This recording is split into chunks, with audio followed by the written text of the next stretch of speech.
On my wedding day, I caught my sister trying to kiss my husband in the hallway. When I confronted her, she immediately flipped it. He came on to me. I was just trying to get away. I didn't argue. I didn't scream. I just smiled and said, "Let's ask the family." At the reception, I played the CCTV footage on the big screen, her initiating everything, him pushing her away. The room went silent. One by one, our family turned their backs on her. She ran out crying, and no one followed. 2 years later, she's texting, "Please, I was drunk and stupid. Can we ever be sisters again?" They say your wedding day is supposed to be the happiest day of your life. For most of it, mine absolutely was. I felt like a princess in my grandmother's vintage lace dress, watching my husband-to-be's eyes light up as I walked down the aisle. Our families had come together beautifully, the flowers were perfect, and even the weather had cooperated with brilliant sunshine streaming through the church windows. But sometimes the people closest to you are the ones who hurt you the most. My name is Jasmine, and this is the story of how my older sister Kathy tried to destroy my wedding day, and how I made sure she faced the consequences of her actions in the most spectacular way possible. Kathy and I had always had a complicated relationship. Growing up, she was the golden child, 2 years older, naturally gifted at everything, always the center of attention. I learned early on to be content with second place, to celebrate her achievements, and to ignore the small cruelties that came with being the younger sister of someone who needed to be the star of every show. When I got engaged to Matt, I genuinely thought Kathy was happy for me. She helped plan the bachelorette party, offered to help with wedding preparations, and even gave a beautiful speech at our rehearsal dinner about how proud she was to see me so happy. I should have known better. Kathy had never been comfortable when the spotlight wasn't on her, and she'd always relied heavily on our parents for financial support despite being in her late 20s. The ceremony itself went off without a hitch. Matt looked incredibly handsome in his navy suit, and when he said his vows, there wasn't a dry eye in the house. I felt like the luckiest woman alive as we exchanged rings and sealed our union with a kiss that felt like it could last forever. After the ceremony, we had about an hour for photos before the reception would begin. The photographer was arranging family shots in the church gardens while guests mingled and enjoyed cocktails. I had stepped inside to touch up my makeup and grab my grandmother's pearl earrings from the bridal suite. I'd forgotten to put them on in all the excitement. As I walked down the hallway toward the bridal room, I heard familiar voices coming from around the corner near the coat closet. I recognized Matt's voice immediately, but he sounded uncomfortable, almost strained. "Kathy, please, this isn't appropriate. Jasmine is my wife now." "But we had something special before she came along," came my sister's voice, sultry and pleading. "You remember those nights when we would talk for hours when you first started dating her? I saw how you looked at me." My blood ran cold. I pressed myself against the wall and peered around the corner, hardly believing what I was hearing. "That was friendship, Kathy. I was being polite because you're Jasmine's sister. I've never had romantic feelings for you." "Don't lie to me, Matt. I know you felt it too." What I saw next will be burned into my memory forever. Kathy, my sister, in her emerald green bridesmaid dress, pressed herself against my husband. She put her hands on his chest and leaned in to kiss him, despite his obvious discomfort and attempts to step away. I watched as Matt immediately pushed her back, his face showing complete shock and disgust. "Kathy, stop this right now. I love Jasmine, not you. This is completely inappropriate." But Kathy wasn't giving up. She tried to grab his face with both hands, attempting to pull him down for a kiss. Matt had to physically remove her hands from his face and take several steps backward. "Please, just one kiss." "She doesn't have to know," Kathy begged, reaching for him again. "No, Kathy. This conversation is over. I'm going to find Jasmine, and I suggest you think very carefully about your behavior today." That's when I decided to make my presence known. I stepped around the corner, my wedding dress rustling softly against the floor. Well, I said, my voice surprisingly steady despite the rage building inside me. "What do we have here?" Kathy's face went through about 5 different expressions in 2 seconds: surprise, fear, calculation, and then something I'd seen many times before, the look she got when she was about to manipulate her way out of trouble. "Jasmine," she exclaimed, her voice suddenly high and shaky. "Thank goodness you're here. Matt just cornered me and tried to kiss me. I was just trying to get away from him." I stared at her for a long moment, watching as she adjusted her dress and tried to look like a victim. This was classic Kathy, caught red-handed but immediately flipping the script to make herself look innocent. Matt looked absolutely stunned. "Jasmine, that's not what happened at all." She approached me and, "I know exactly what happened," I said calmly, cutting him off. "I saw the whole thing." Kathy's eyes widened slightly, but she doubled down on her lie. "Then you saw how inappropriate your husband was being. He took advantage of the fact that we were alone and," "Kathy," I interrupted, My voice still eerily calm. Stop talking. Something in my tone must have warned her that I wasn't buying her story, because she started talking faster, her voice getting more desperate. Jasmine, you have to believe me. I would never do something like that to you. He came on to me, and I was just trying to get away. You saw me trying to get away, right? I'm your sister. I looked at Matt, who was pale but relieved that I had witnessed the truth. Then I looked back at Kathy, who was still playing the victim with Oscar-worthy conviction. You know what, Kathy? I said, a smile spreading across my face. You're right. This is a serious accusation, and everyone should know exactly what happened here. Kathy looked confused but hopeful. She probably thought I was going to publicly confront Matt and cause a scene that would ruin the reception. Let's go ask the family, I continued, my smile growing wider. In fact, let's ask everyone. They deserve to know the truth about what happened today. Jasmine, I don't think that's necessary, Kathy said quickly, some of the color draining from her face. We can handle this privately. As sisters. Oh no, I replied, straightening my veil. This is too important to handle privately. Everyone needs to know exactly what kind of person they're dealing with. Matt took my hand and squeezed it gently. Are you sure about this? He asked quietly. I squeezed back. Absolutely certain. Here's what Kathy didn't know. The church had recently installed a comprehensive security system after some valuable items went missing from their office. There were cameras throughout the building, including the hallway where she had just tried to seduce my husband. And here's what else Kathy didn't know. My cousin Jacob worked for the security company that had installed the system and was also helping us with the AV setup for the reception slideshow. When I'd arrived early that morning to prepare for the ceremony, Jacob had mentioned that the cameras had both video and audio recording, and that he could access the footage from his phone if we ever needed it for any reason. I excused myself for a moment and sent Jacob a quick text. I need you to pull the footage from hallway camera from 5 minutes ago and put it on a USB drive. It's an emergency. Jacob, bless him, didn't ask questions. He texted back immediately, on it. Meet me at the AV setup in 10 minutes. I returned to where Matt and Kathy were standing in uncomfortable silence. The reception is about to start, I announced cheerfully. Let's head over to the hall. I have something special planned for tonight. Kathy looked nervous, but she couldn't exactly refuse without looking suspicious.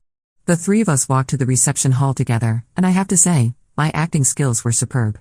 I chatted about how beautiful the flowers looked and how excited I was for the first dance, while inside I was planning Kathy's complete and total humiliation. The reception hall looked absolutely magical. Fairy lights twinkled overhead, the centerpieces were perfect, and our families were already seated and looking expectantly toward the head table. Everyone looked so happy and celebratory. Kathy was seated at the family table with our parents, grandparents, and aunts and uncles. Matt and I took our places at the head table, and I could see Kathy watching me nervously from across the room. We went through the usual reception activities, the introduction of the wedding party, the first dance, the father-daughter dance, and dinner service. I played my role perfectly, smiling and laughing and accepting congratulations from guests. But the entire time, I was thinking about what was coming next. Jacob had discreetly handed me the USB drive during dinner, along with a small wireless remote. Everything you need is queued up and ready to go through our projection system, he whispered. Just press the button when you're ready. During dessert service, I stood up and tapped my champagne glass with a fork to get everyone's attention. Excuse me, everyone, I called out, my voice carrying easily across the now quiet room. I want to thank you all for being here to celebrate this incredible day with Matt and me. Your love and support means the world to us. Everyone smiled and a few people clapped politely. Before we continue with the evening's festivities, I continued, I have something important I'd like to share with all of you. Earlier today, there was an incident that I think everyone should know about, especially since it involves accusations of inappropriate behavior. I could see Kathy's face going pale across the room. She was gripping her napkin so tightly her knuckles were white. My sister Kathy has made some very serious claims about my husband's conduct today, I announced, my voice still pleasant and conversational. She says that Matt cornered her and tried to kiss her against her will. Gasps and murmurs rippled through the crowd. Our parents looked shocked, and I could see Uncle Robert starting to stand up with an angry expression on his face. Now, these are very serious accusations, I continued, raising my hand to quiet the room. So I thought the best way to handle this would be to let you all see exactly what happened and judge for yourselves. Kathy had gone completely white. She was shaking her head and mouthing no at me from across the room. Fortunately, I said, smiling brightly, the church has security cameras throughout the building, and we have footage of the entire incident. That's when Kathy shot to her feet. Jasmine, please, this isn't necessary. I don't want to cause any more drama on your wedding day. Oh, but you already caused the drama, dear sister, I replied sweetly. Now we're just going to clear the air so everyone knows the truth. I nodded to Jacob, who started up the projection system we'd been using for the slideshow of photos during dinner. The large screen at the front of the room flickered to life. Ladies and gentlemen, I announced, I present the unedited security footage from today's incident. The room fell completely silent as the video began to play. The quality was surprisingly good, you could clearly see the hallway, and both Kathy and Matt were easily recognizable. The audio was clear enough to hear their conversation as well. Everyone watched as Matt appeared on screen, looking relaxed and happy. Then Kathy entered the frame, and you could immediately see her body language change as she approached him. The entire room heard her sultry voice saying, "But we had something special before she came along," and watched her press herself against Matt despite his clear discomfort. The room was so quiet you could hear a pin drop as everyone watched and listened to Kathy trying to seduce my husband, heard Matt firmly rejecting her advances, saw her grab his face and try to pull him down for a kiss, and watched him remove her hands and take several steps away from her. The footage was damning and absolutely clear. Kathy had initiated everything. Matt had done nothing but try to get away from her. She had lied completely about what happened. When the video ended, the silence in the room was deafening. Slowly, one by one, heads turned toward Kathy, who was standing frozen by her chair, tears streaming down her face. Our mother was the first to speak, her voice shaking with anger and disappointment. Kathy rose. "How could you do such a thing? On your sister's wedding day?" "It's not what it looks like," Kathy said desperately, but her voice was weak and unconvincing. Everyone had just seen exactly what it looked like. Our father stood up, his face red with fury. "You lied to us, Kathy. You tried to destroy your sister's marriage with lies." "Dad, please, I can explain." "There's nothing to explain," our grandmother interrupted, her voice cold as ice. "We all saw what you did, and we all heard you lie about it." One by one, our family members stood up and turned their backs on Kathy. Literally turned their backs. Our cousins, our aunts and uncles, family friends, everyone who had watched her try to seduce my husband and then lie about it. Kathy looked around the room desperately, but found no sympathy anywhere. Even the few people who remained seated were looking at her with disgust and disappointment. "Please," she begged, her voice breaking. "I'm sorry. I made a mistake. Please don't do this." But it was too late. The damage was done, and it was entirely self-inflicted. Kathy grabbed her purse and ran from the reception hall, sobbing. Not a single person followed her. Not our parents, not our cousins, not even our sweet elderly aunt who usually couldn't stand to see anyone upset. After she left, the mood in the room slowly began to shift. People started talking quietly among themselves, and several family members came up to apologize to both Matt and me for Kathy's behavior. My uncle gave Matt a firm handshake and said, "You handled yourself with real class, son. You did exactly what a good husband should do." My mother hugged me tightly, tears in her eyes. "I'm so sorry, sweetheart. I can't believe she would do something like this to you." The rest of the evening was actually lovely. Without Kathy's negative energy in the room, everyone seemed to relax and enjoy themselves. We had our cake cutting, more dancing, and lots of laughter. It turned out to be a beautiful celebration after all. But Kathy's absence was definitely noticed. Several relatives mentioned how shocking her behavior had been, and more than one person commented that they'd always sensed something wasn't quite right about her attitude toward other people's happiness. Matt and I left for our honeymoon the next morning, and for 2 weeks, we barely thought about the wedding drama. We were too busy exploring Italy, eating amazing food, and being newlyweds. When we returned, the fallout from Kathy's behavior was still reverberating through our family. She had apparently tried calling our parents several times, but they weren't taking her calls. Our cousins had removed her from family group chats, and she'd been uninvited from our cousin Macy's baby shower the following month. Kathy had effectively been cut off from the family, and it was entirely her own doing. Over the next few months, I heard through the grapevine that Kathy was struggling. She'd had to find a new apartment because she couldn't afford her old one without the family financial support she'd been receiving from our parents. She'd also apparently been let go from her job after some kind of workplace drama. I never got the full details, but knowing Kathy's tendency to create conflict and manipulate situations, it wasn't entirely surprising. I didn't feel bad for her. Not even a little bit. She had made her choices, and now she was dealing with the consequences. Matt and I settled into married life beautifully. We bought a house, adopted 2 rescue dogs, and started building the life we'd always dreamed of. Having Kathy out of our lives was honestly a relief. I hadn't realized how much stress or constant drama and attention-seeking had been causing me until it was gone. Our family gatherings became much more peaceful and enjoyable. Without Kathy stirring up trouble or making everything about herself, everyone seemed more relaxed and happy. Even our parents, though they were clearly sad about losing a daughter, admitted that family events were much more pleasant. About 6 months after the wedding, Kathy tried reaching out through our cousin Jacob. She wanted him to pass along a message asking for forgiveness and a chance to make things right. Jacob told her that if she wanted to apologize, she could do it herself, but that I wasn't obligated to respond. She never did reach out directly, though. I think she knew that what she'd done was unforgivable, and that a simple apology wouldn't fix the trust she'd shattered. Life went on. Matt and I celebrated our first anniversary with a beautiful trip to Ireland. I got a promotion at work, and Matt started his own consulting business. We talked about starting a family and maybe getting a bigger house. Kathy became like a distant memory, someone I used to know who had made some very poor choices and was no longer part of my life.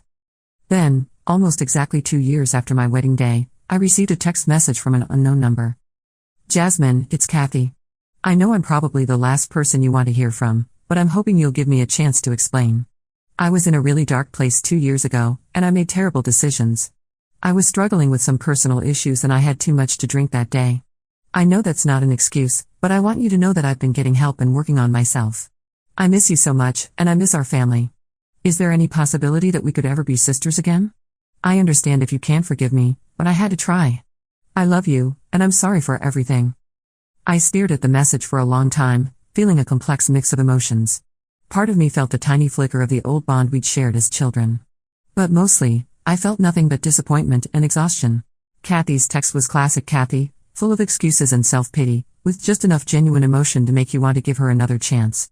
She blamed her behavior on being in a dark place and having too much to drink, as if those were valid excuses for trying to seduce my husband, and then lying about it. She talked about getting help and working on herself, but there was no real accountability in her message. No acknowledgement of the specific harm she'd caused, no understanding of why her actions were so deeply hurtful and wrong. And most tellingly, she focused on what she had lost, me, our family, rather than on the damage she had caused to others. I showed the message to Matt, who'll read it with a frown. "What do you think?" he asked. "I think Kathy is exactly the same person she's always been," I replied. "She's just gotten better at packaging her manipulation to sound like growth and self-awareness." Matt nodded. "Are you going to respond?" I thought about it for several days. Part of me wanted to ignore the message completely, but another part of me felt like Kathy deserved a clear, final answer. Finally, I sent back a simple response. "Kathy, I received your message. I'm glad you're getting help, and I hope you continue to work on yourself. However, what you did on my wedding day wasn't just a mistake or poor judgment, it was a deliberate attempt to destroy my marriage and my happiness. When that didn't work, you lied about it in a way that could have seriously damaged Matt's reputation and relationships. These weren't the actions of someone who was just having a bad day or struggling with personal issues. They were the actions of someone who was willing to hurt the people closest to her to get what she wanted. I don't hate you, but I also don't trust you, and I don't believe that 2 years of working on yourself erases a lifetime of manipulative behavior. I wish you well, but I'm not interested in rebuilding a relationship. Please don't contact me again." I never heard back from her. 3 years have passed since then, and my life with Matt just keeps getting better. We have a beautiful daughter now, and another baby on the way. We bought a bigger house with a wonderful garden, and our rescue dogs have become the most spoiled pets in the neighborhood. Our family gatherings are still peaceful and joyful without Kathy's presence. My parents have slowly healed from the disappointment of losing a daughter, and they're absolutely devoted grandparents to our little girl. Sometimes people ask me if I ever regret how harshly I handled the situation at my wedding. They wonder if I should have confronted Kathy privately, or if I should have given her a chance to explain herself before exposing her to the entire family. My answer is always the same: Kathy made her choices, and I made mine. She chose to try to seduce my husband on my wedding day. She chose to lie about it when she was caught. And I chose to make sure everyone knew the truth about who she really was. I don't regret it for a second. Some people think families should forgive each other no matter what, but I believe that love and forgiveness have to be earned through genuine remorse and changed behavior. Kathy never showed real remorse, only self-pity and excuses. And her behavior didn't change, even her apology text was manipulative and self-serving. I learned something important from that experience: you don't owe anyone your trust, your forgiveness, or your presence in their life, even if they're family. Especially if they've shown you repeatedly that they're willing to hurt you to get what they want. Kathy taught me that lesson in the most dramatic way possible, and for that, I suppose I should thank her. She showed me exactly who she was, and I believed her. My wedding day was supposed to be about love, commitment, and the beginning of a new chapter with my husband. Kathy tried to make it about her drama and manipulation instead. But in the end, she only succeeded in writing herself out of our story entirely. And honestly, our story is much better without her in it. The best revenge, they say, is living well. Matt and I are living exceptionally well, surrounded by people who truly love and support us. We have a beautiful family, fulfilling careers, and a future full of possibilities. Kathy, as far as I know, is still trying to convince people that she's changed, still playing the victim, still making excuses for her choices. Some things never change. But that's not my problem anymore. I learned to protect my peace, my marriage, and my happiness from people who would destroy them for their own selfish purposes. I learned that sometimes the most loving thing you can do is remove toxic people from your life, even if they share your DNA. And I learned that standing up for yourself, even when it's dramatic, even when it's public, even when it hurts, is sometimes the only way to make sure the truth is heard. My sister thought she could manipulate her way through life, hurting people and facing no consequences. On my wedding day, she learned that some actions have permanent repercussions. I hope she learned something from that experience, but honestly, it's not my concern anymore whether she did or didn't. I have a beautiful life to live, and I refuse to waste any more of it worrying about Kathy's choices or Kathy's feelings or Kathy's attempts at redemption. Some bridges, once burned, can never be rebuilt. And sometimes that's exactly how it should be.